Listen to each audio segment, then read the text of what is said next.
because I'm going to read you a little bit, and if you don't mind. So here's what you're also going to have to do. You didn't know I was going to ask you to do so many things. You're going to have to read the captions that I made for the first part of the slides, all right? And so you're kind of doing two things at once here. Because I did want to show you a little bit of context for my work. And all of my work is really about engaging in the world and trying to understand, using art, a way to transcribe, I guess I would say, very complex issues that I as a person don't really understand, and it's the way I can really sort through things. And also, most complex ideas actually have a lot of layers of meaning, right? And so it's not just one solution or one answer or one way of looking at something. Though my work addresses a broad scope of environmental and social concerns, the soul of the art is really always engendering a discussion about the role of the individual in society. The individual is not a separate organism moving around independently, but rather a dynamic cog in the movement of all things past to future. And when I was typing the word cog, I thought, no, maybe we'll make that a molecule. It'll make it seem a little less machine-like or something. But we all really have our individual roles, but it's always going to intersect with everybody else, whether you like it or not, by the way. The individual is not separate and moving independently.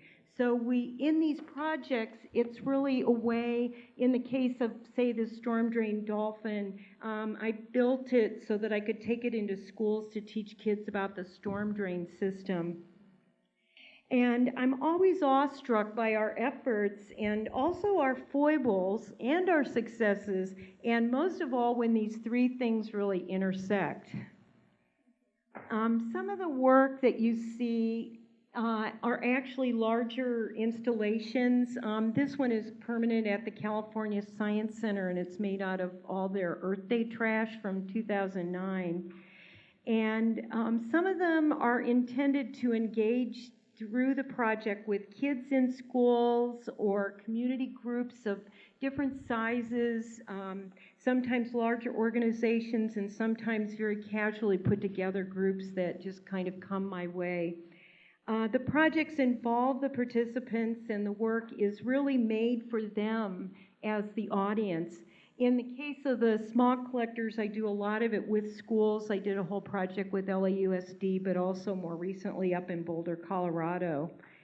And the idea is, to me, that art is really this gift that we have to give to others. And so more and more as I've gotten older, I really see art as this idea that we're working together on this project, and then I'm almost going to give it back to you as a gift that really is about you, very specifically, not more generally.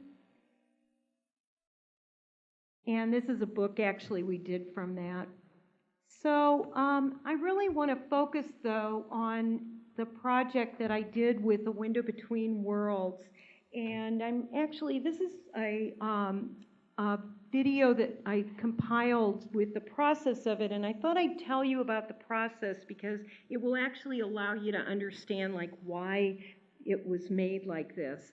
The idea of the pearl is that there's an irritant, and that irritant, however, by the fact that the oyster is protecting itself, really comes forth with this beautiful gem, this pearl. And, Sandra Muller is in the audience, and I just want to put a shout out to her, as well as, of course, Kathy Salser, because Sandra was really my cohort as I went around and did the many other workshops. And the thing was that I wanted the mothers from the different shelters to write a handbook for living.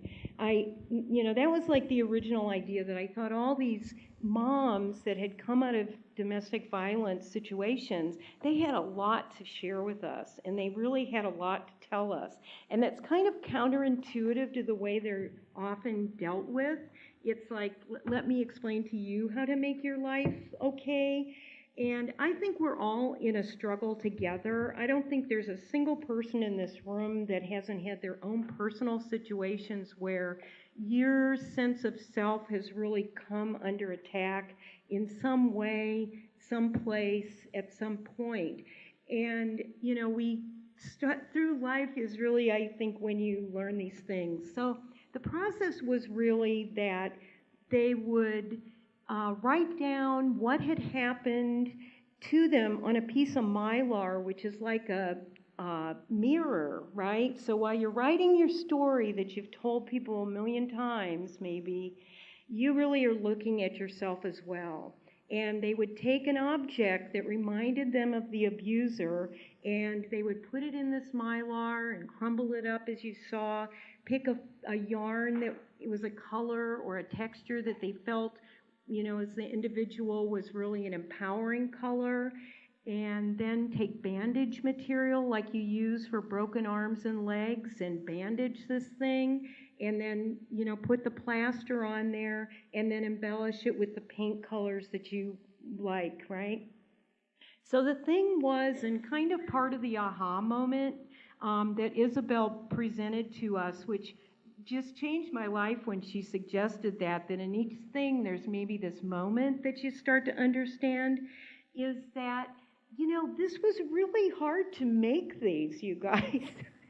We had to use sculpture tools and rasps and drills, and, you know, it took some patience to do this. And the aha moment, if I really think about it, was looking out at different workshops and seeing all the participants helping each other.